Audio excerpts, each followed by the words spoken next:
In 1978, Diana Pace coined the term feminization of poverty, which means that girls and women are more likely to be affected by poverty as opposed to men. Why then does poverty become chronic for women and transient for men? Gender inequality and gender discrimination plays a huge role in how poverty affects women. Over the years, there have been multiple definitions and approaches to poverty. In particular, I am drawn to one definition by Amartya Sen, an Indian economist and philanthropist. He argued that every individual is capable of achieving what it is that they desire. But the question is, what are the opportunities that are afforded to these people to enable them achieve their desires? In general, poor people are unable to achieve their desires because they lack access to education, they lack access to proper healthcare, access to credit, access to proper government services. Where poor people are unable to achieve what it is they desire multiple times, therein lies the cycle of poverty, because then they stop desiring what it is they want to desire and they desire only what they can achieve. And this is the basis of my project. Welcome.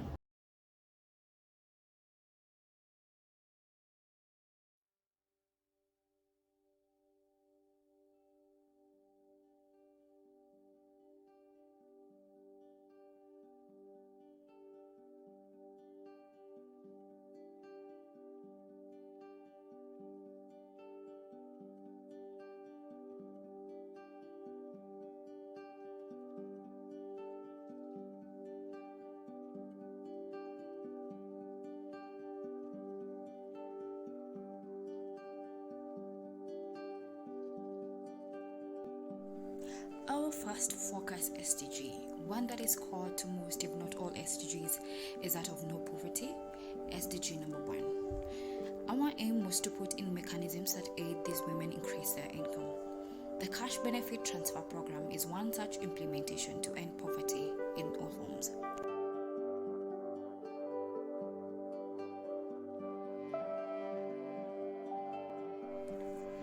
Target number 5, gender equality. The mountain we must all climb to achieve. Number 1, empowering women does not mean disempowering men. It is the 21st century, and yet women are yet to fully achieve certain rights. Their sexual rights, their reproductive rights, the right to own land. And GBV, well, in some communities, it is still a hush matter. To empower girls means to educate what it is to say no and what it is to consent. To empower girls means to educate boys to respect the no and the consent.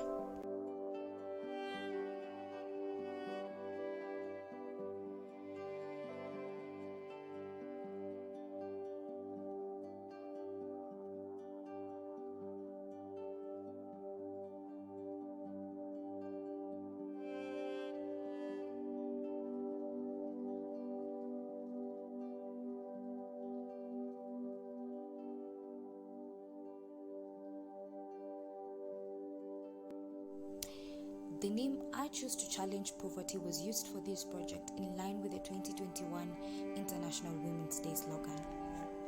Our target group was girls and women living in Deep Sea and on the street. For the girls and women living on the street, our aim was to provide a safe haven for GBV and mental health counseling, as well as provide food and shelter as basic needs. We also sought to educate and empower the young girls of their rights and the role that they are to play in society as future leaders.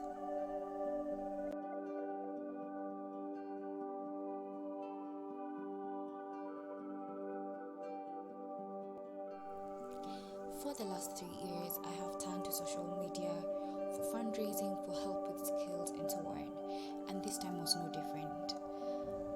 We found housing on the outskirts of Nairobi to house 6 women at a subsidized rate of $220 a month. Through Kenyans on Twitter, we also raised about $1,400 for food, rent, medicine, and other activities. We also were able to get shopping vouchers from various vendors, which came in handy for the project.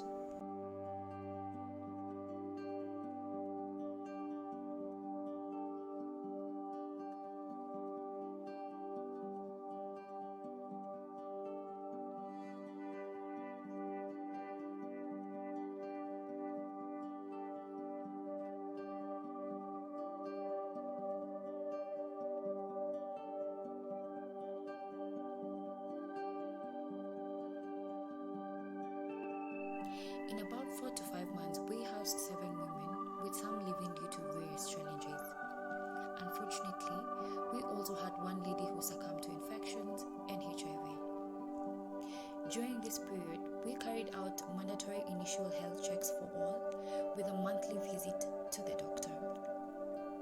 We also had sessions to discuss GBV, STIs, HIV, AIDS and its stigma, and family planning.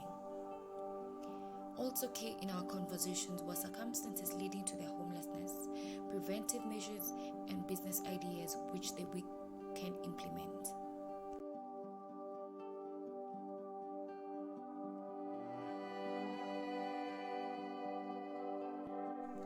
For my ladies watching this, have you ever wondered how it is like to have your period and have no access to sanitary products? To find yourself in a compromising sexual state just to afford a pack of sanitary towels? To not take better for yourself because what is the point? The 17-year-old girl next door got pregnant even after scoring good grades, just because school fees was not available. The mentorship session sought to have candid conversations with these young girls on sex, rape, GBV, and life in general.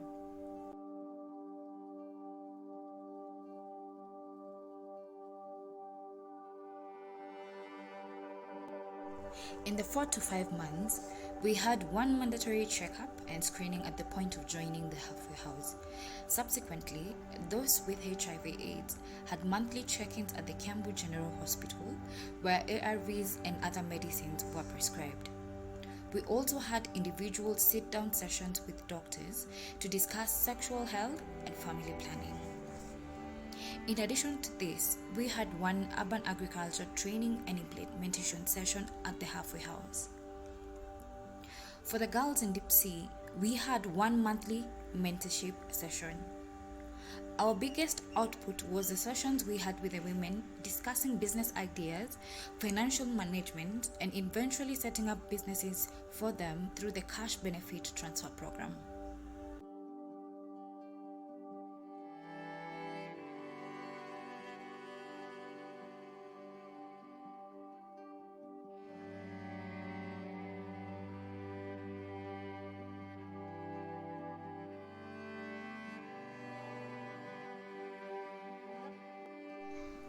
We saw a significant improvement in health with reported weight gain in some. With consistent medication and proper nutrition, the doctors notified us that the ill patients and the malnourished children had their RBC, WBC, and platelet count go up. We also noted that girls in Deep Sea had more awareness of their bodies, they understood consent and rape. Overall, there was a confidence boost. Upon implementation of the business ideas, there was improved financial management and increased savings by use of mobile money or M-Pesa.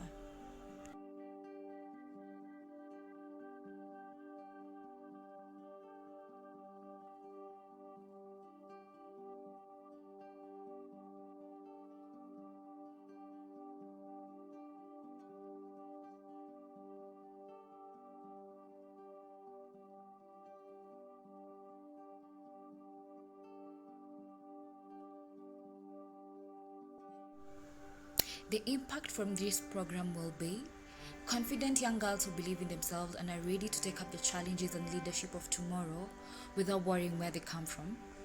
Increased awareness on the impact of homelessness on the mental health of individuals living on the street, and an increase in awareness on the homeless people's stigmatization.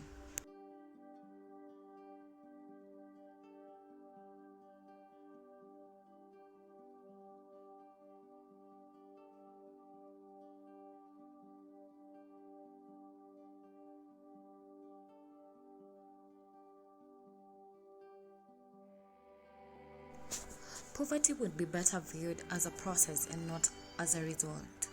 Since poverty does not exist on its own, the PRSPs should then center their strategies on the social economic factors leading to poverty, such as lack of access to healthcare, lack of access to proper sanitation, lack of access to education, and jobs.